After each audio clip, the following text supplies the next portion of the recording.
एक ऐसा बच्चा भी था जिसे फिल्म देखने पर बचपन में खूब पीटे थे भारत भूषण और पिता से बगावत कर बने हिंदी सिनेमा के सुपरस्टार। मुझे भूल जाना। खूब नाम और पैसे भी कमाए थे, लेकिन भाई की एक सलाह से भारत भूषण हुए कंगाल। पाई पाई को हो गए थे मोहताज। बेहद दर्दनाक हुआ अंत। आपको शायद ही पता हो कि भारत भूषण के पास थी 1,00,000 किताबें। बेटी बोली, मौत से 15 दिन पहले पापा ने कहा था मेरा पैकअप हो गया। को पता टूटे कहाँ सांसों। दोस्तों, भारत भूषण हिंदी सिनेमा के महान अभिनेता थे। उन्होंने इंडस्ट्री में अपनी दमदार अदाकारी के दम पर अपनी खास पहचान बनाई थी। उनकी अदाकारी से लेकर उनके लुक्स की दुनिया दीवानी थी। खासकर 50 के दशक में उनकी डैशिंग और चार्मिंग पर्सनालिटी की लड़कियां दीवानी हुआ करती थी। अगर हो सके मुझे भूल। भले ही अभिनेता सिनेमा के शिखर पर बैठे रहे, लेकिन यहाँ तक पहुँचने के लिए उन्होंने काफी संघर्ष का सामना किया। तो दोस्तों, अगर आपने मेरा यह चैनल लेमन चूज कैंडी को अभी तक सब्सक्राइब नहीं किया है तो कर ले। मैं हूँ आपकी दोस्त एंड होस्ट शिवानी और आप देख रहे हैं लेमन चूज कैंडी।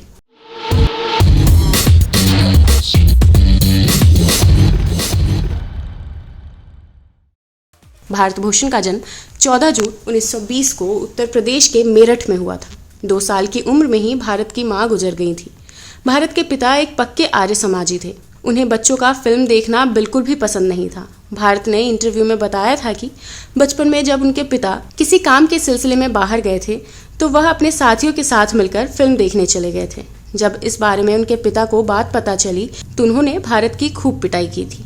अपने पिता की मार को वह सह नहीं पाए और उनसे अलग रहने लगे। अब तो नीर बहा ले। अपने पिता से अलग रहते हुए ही भारत ने पढ़ाई पूरी की। इस दौरान उन्होंने शास्त्रीय संगीत भी सीखा। गायक बनने का सपना लेकर भारत भूषण मुंबई पहुंचे, लेकिन अभिनय के दम पर उनका सिक्का चमका। निर्देशक केदार शर्मा की 1941 में आई फिल्म चित्रलेखा के जरिए अपने अभिनय करियर की शुरुआत की, जिनमें उन्होंने छोटी भूमिका निभाई थी। मिलेगा, बैठ जाओ। इस दौरान उन्होंने कई फिल्में की, लेकिन उन्हें अभिनेता के तौर पर निर्देशक विजय भट्ट की क्लासिकल फिल्म बैजू बावरा से पहचान मिली। इसके बाद लगातार वह कामयाबी की सीढ़ियां चढ़ते गए। अरे तुम खड़ी खड़ी क्या कर रही हो? सलाम करो झुक के। खुदा आपको लंबी उम्र दे, आपके दिल की मुरादें पूरी हो।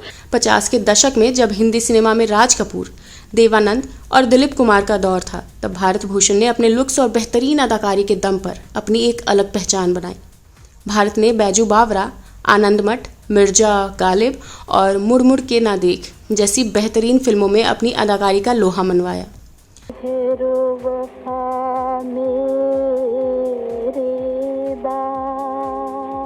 भारत भूषण ने हिंदी सिनेमा तक का सफर करने के लिए अपने परिवार के खूब ताने सुने और मार भी खाई, लेकिन इसके बावजूद वह सफलता की ऊंचाइयों पर पहुंचे।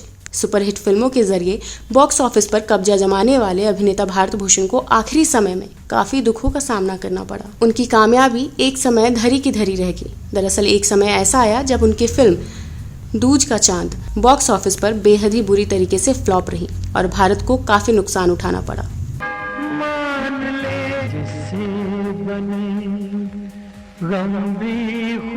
नुकसान से उभरने के लिए उन्हें अपनी सारी संपत्ति बेचनी पड़ी। इसके बाद उन्होंने फिल्मों में साइड रोल और छोटे छोटे किरदार निभाए, लेकिन बात नहीं बनी। वह पाई पाई के लिए तरस गए। सदमा झेलने के बाद आखिरकार 27 जनवरी 1992 को 72 वर्ष की उम्र में भारत भूषण का निधन हो गया।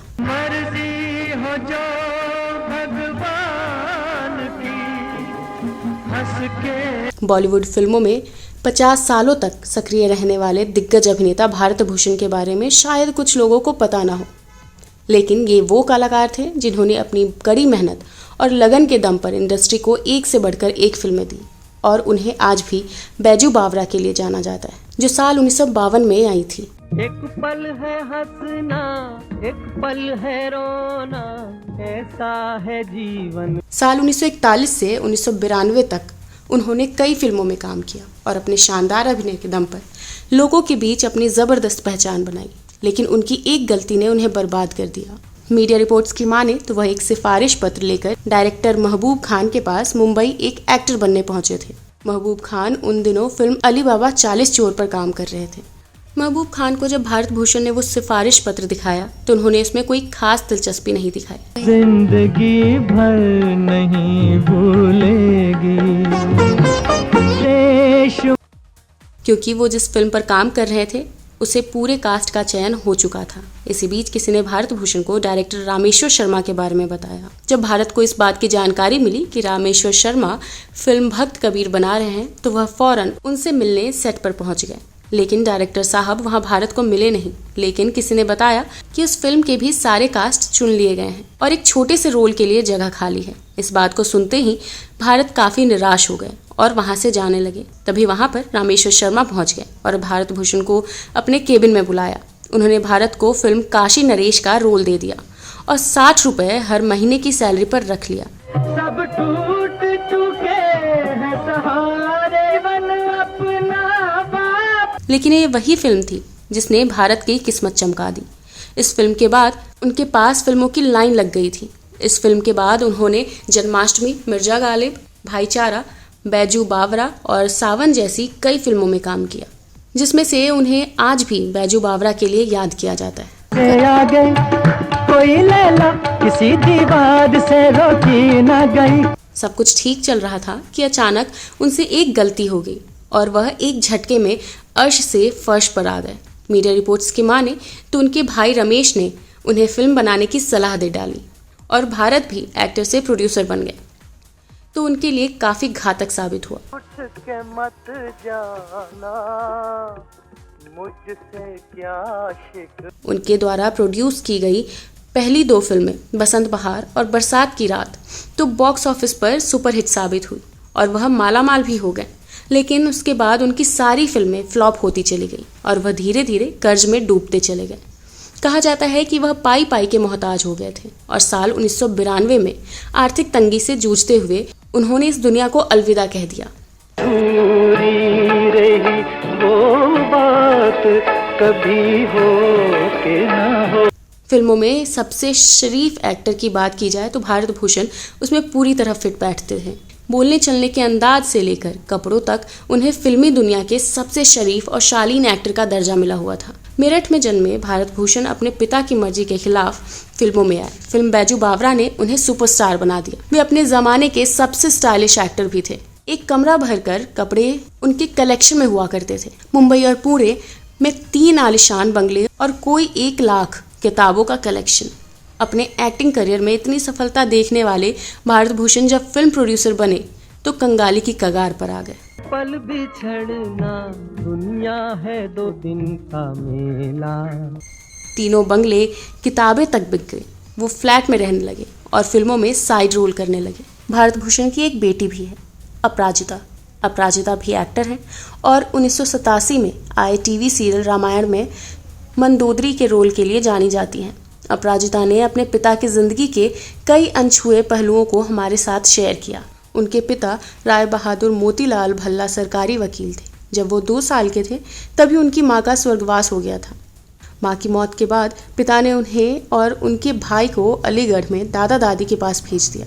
उनकी बेटी अपराजिता ने बताया, पढ़ाई पूरी होने के बाद दादाजी चाहते थे कि वो भी उन्हीं की तरह वकील बने। वहीं पापा जी का सपना एक्टर बनने का था और वो अपनी बात पर अड़े रहे।